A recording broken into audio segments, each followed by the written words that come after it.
ერთი პატარა შეცდომა საკმარისი აღმოჩნდა იმისთვის, რომ ამერიკის ჯანდაცვის სისტემა თითქმის სრულად გაჩერებული იყო. დღევანდელ Cyberminute-ში ვსაუბრობთ 2024 წლის ყველაზე მასშტაბურ და კატასტროფულ კიბერშეტევაზე Change Healthcare-ის ინციდენტს.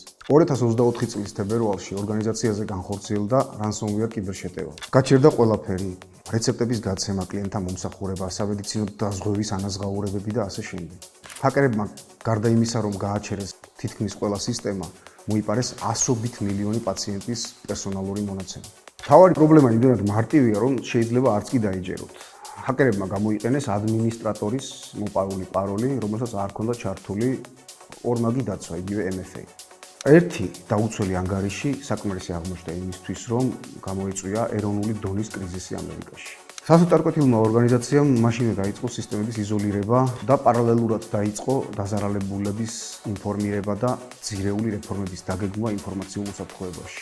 ბიზნეს პროცესების წყვეტა შეფერხების გარდა ამ ინციდენტმა დააზარალა 190 მილიონამდე პაციენტი და მათმა პერსონალურმა მონაცემებმა გაჟონა საჯარო სივრცეში. და ამ ინციდენტმა გვაჩვენა, რომ ერთი უმარტივესი კონტროლის მექანიზმის არ ქონამ შესაძლოა კატასტროფული შედეგი გამოიწვიოს როგორც ბიზნესისთვის, ისე საზოგადოებისთვის.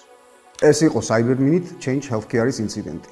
ერთი მნიშვნელოვანი გაკვეთილი ბიზნესისთვის.